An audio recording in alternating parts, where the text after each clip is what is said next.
Okay, next up we have Matthew from the University of South Wales, and he's going to talk about not just access, but developing a deeper technology integration. So over to you, Matthew. Thank you very much. Good morning, everybody. Hope everyone is well. I've shared my screen. Hopefully that's come through.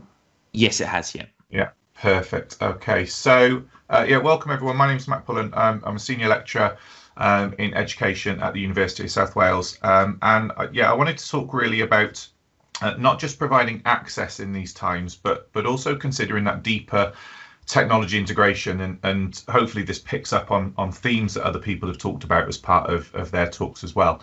I first started in higher education about 5 years ago now, actually. I'm a secondary trained teacher who took on a role in higher education to support in the School of Education. But really my role was to not just look at what teachers were doing with technology. I mean, my background is actually a PE teacher. I've got no ICT formal training as such, but really thinking about what the technology does from the teaching and learning point of view. So what difference can it make to students in the classroom? And really, that's kind of developed now to more of an innovative approach to what we do with technology. So like I said, we started our kind of process around 5 years ago, and maybe some of that has helped us in the current situation that we're going through. And one thing that we absolutely wanted to focus on is to meet the future needs of students, which has obviously turned out to meeting the current needs of our students. Now, if you're not familiar, in Wales, we have a digital framework in schools, because Wales understands the need for digital in many future careers that students might have. So alongside literacy and numeracy, digital is now one of the core strands that goes across all education. Now, that's because the Welsh Government has understood that the workplace needs this understanding of digital, and we've definitely seen that in the last 8 months. So we wanted to not only introduce how we can embed technology in the classroom for children in primary, secondary sectors, but equally we needed to make sure that our students in higher education understood the role of technology, develop their own skill set, because we wanted them to be the real leaders of change. COVID, obviously, as in most cases, and everyone's kind of alluded to this, has probably accelerated those plans. We were making a good start. We'd moved to a one-to-one iPad model, which I'll come back to later as to the reasons behind why we wanted to go down that route. But what that did afford us with in the short term was knowledge that all of our students had access to technology at home for them to be able to engage. Now, whether they had Wi-Fi access was obviously another issue that we had to pick up, but we definitely knew that they all had a tool for them to be able to continue to work on. And what we also needed to make sure was that the students that were on our course were very much familiar with the range of tools, because in a world where Google and Apple and Microsoft are dominant in the sphere, we needed to make sure that our students were in a position where they could go into any workplace and understand the role of all of those pieces of technology. Now, we know that Google and Microsoft work very well on Microsoft products. People usually allude to the fact that Apple only works on Apple products, but we're very keen to make sure that our students are aware that all products work on all products. So using the cloud-based versions of everything, we knew that we were going to be meeting their future needs in the workplace. Now this slide here, kind of no surprises, this has been updated very recently. It used to be the top 10 skills needed for 2022, I think it was. Very recently been updated, probably as a result of COVID. Looking at what students need for the modern workplace. Now, this is as applicable to our primary students that we might teach in the classroom as our higher education students that we teach in our own institutions. And when we look at the things that are required, something that was missing from this previously was the direct and explicit reference to technology use and technology design. But what's always been there has been this idea of creativity, critical thinking, and problem solving. And we know that previously, over the past few months, it's been people with those skill sets that have probably been able to thrive as a result of the huge changes that have been thrust upon them. So we wanted to make sure that we were integrating in all of our courses, not just technology for access sake, but technology for how it can change things within the world of work as students go forward. So we made sure that we started with a vision. And like I said, my kind of role when I started 5 years ago was to think about this vision. What was it that we wanted as a result? I'm sure people have heard of Simon Sinek's book, Start With Why. We were very, very clear that we wanted to make sure that there was real purpose behind anything that we wanted to integrate. And our vision really was to make sure that we equip our students as leaders of change in the future. We wanted to make sure that they don't just come to us and learn something and then go to schools or other areas of the workforce and maybe just start at the bottom. We wanted them to be empowered enough to go in and change. And reading through the chat window, I've noticed other people alluding to this idea. This is Generation X, and they kind of have a role of the use of technology, but they don't use it in the terms that we think about within education. So therefore, we wanted to make sure we really empowered them to have that confidence. We often see our younger graduates going into the workplace, and because they have a mobile phone and they're texting on it, they're instantly given the role of technology leader, because they were the person with their iPhone out at the moment the decision was made. So we wanted to make sure that they actually had the skill set to be able to do that.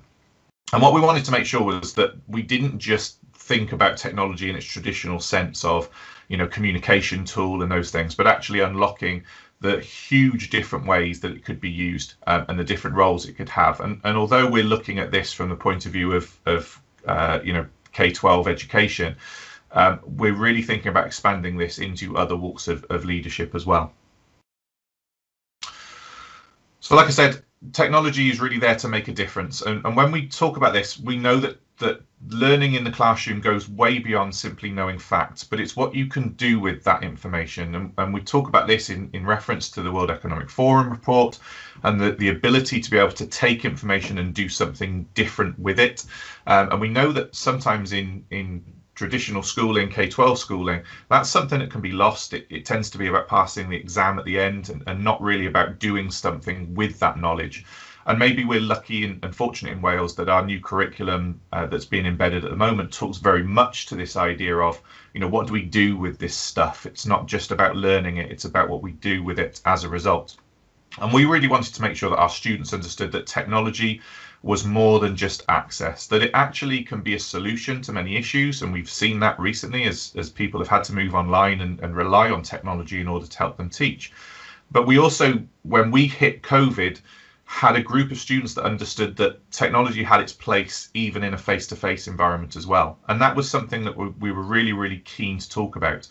And where we've seen this really manifest itself is the fact that technology gives all students a voice, regardless of whether they actually physically have the voice in the classroom. We can all remember those times in lectures where we ask a question and very few people put their hand up, very few people might want to join in. However, when we're running our online sessions, be it through Teams or Zoom or WebEx or whatever platforms we're using, the chat window all of a sudden sparks up. And when we start to interrogate that, maybe it's people who probably had a voice in the classroom but didn't want to verbally say it out loud for whatever fears they might have. And technology has actually given them that platform. And so how do we integrate that back into face-to-face teaching when we move back into those classrooms again? And when we look at creativity, here's results from a recent Gallup survey that talks about creativity being something in the classroom which actually transforms how students connect to the real world. So it doesn't become a them and us. It doesn't become a classroom learning situation and then the world is a very different place. But when we actually think about the use of transformative technology, it actually connects those students to the classroom and beyond. Got a minute and a half left, Matthew. Brilliant. And we also know that hugely technology and the way we learn is as unique as all of our fingerprints. So how do we use it to change things? One really, really useful thing that's come out as well from looking around at what's happened recently is that students with different skill sets have actually really thrived in this world of online. So again, how do we integrate that back into our classrooms? Now, this is our traditional lecture theatre, students sitting, listening, me at the front maybe talking. And we wanted to change this and also think about what this looks like going forward and how does technology integrate it. And this is where I come back to the role of iPads. We now have students all have their own iPad. We know that we can share our information. Students can work independently. And we want to move away from this kind of horrible phrase of we've always done it that way, something that potentially holds back innovation because of the fear of change. So then just to kind of finish up, as we start to design our teaching now, we're designing it with technology at the heart of everything we do, because we want to allow access for all learners. And we think about universal design for learning when we consider this. And this is just kind of a brief example of that. When these things are designed for the marginalized, we actually all benefit from them. So in this instance, those bumps on the road and the lowered platform is obviously there for people with disabilities, but equally people with pushchairs, the blind, and just a visual notice to anybody really that there's a crossing point. So we actually all benefit when we design things correctly. So universal design for learning is absolutely critical in what we do. And that kind of comes down to our assessment as well. So as we start to build assessment with technology in mind, we consider all of these things, and there's lots of different ways that we can link these. But I just wanted to allude just finally to these three sections, and that is that our assessment is massively linked to the industry that students are going in, that we provide choice because we know that that can change the engagement level of our students, and we assess what the content is, not the method that they deliver it in. And we also consider audience, who's actually seeing this. And although I might be the marker of their work, I'm not the intended audience for their work. And certainly within the School of Education, we want our students to be talking to teachers about what technology can do. So we ask them to present it as if they were presenting it to that audience themselves. So hopefully there, Phil, I'm within the time limit. I'm sure I could probably go on for another half an hour, but I will stop there to give a chance for some questions. That's great. Thank you, Matthew. Okay, would anyone like to unmute themselves and ask Matthew a question?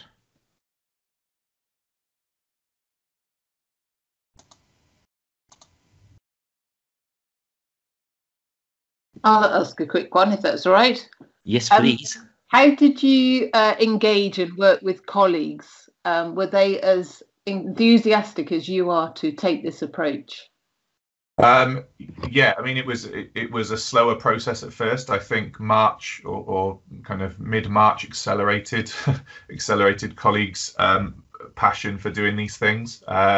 In fact, I probably could, there are other slides in the deck, and I'll make them available via Phil, that talks to that exact point around the community of sharing, the coaching and mentoring approach, that this isn't we're all doing it this way dictatorship. This is sit side by side with a colleague, and obviously when we had those better opportunities to do that, look at how they wanted to deliver, look at what they were trying to deliver, look at their pinch points of where they had issues and where they felt there wasn't huge engagement, and just maybe coach how the technology that we had available to us might change those access points. And it's been hugely rewarding seeing teachers that were trying to develop Welsh language development change assessments that were quite boring, should be honest to say, to something that was a lot more engaging for the students and the lecturers in order to mark, which meant if everybody's more engaged in the process, the feedback's going to be richer and the development is going to be better, which ultimately is the goal of education. So in short, it was a lot of hand-holding, but a lot of side-by-side working together, not this is how we're doing it. Here's I think it was referred to in the previous example, here's a document that tells us how we're all going to teach from now on. It was what do we want to achieve, and very much thinking about the learner and the lecturer in a partnership. What do we know the learners need to achieve? What is the world that they're living in currently, and how does that link to their future careers? But equally, what's your skill set as a lecturer, and how can we support you to make sure that those two are interlinked? Thank you, Matthew. Thank you so much. I know there's a couple of questions in the chat as well, Matthew. If you could answer any of those, that would be really helpful. Thank you. No problem.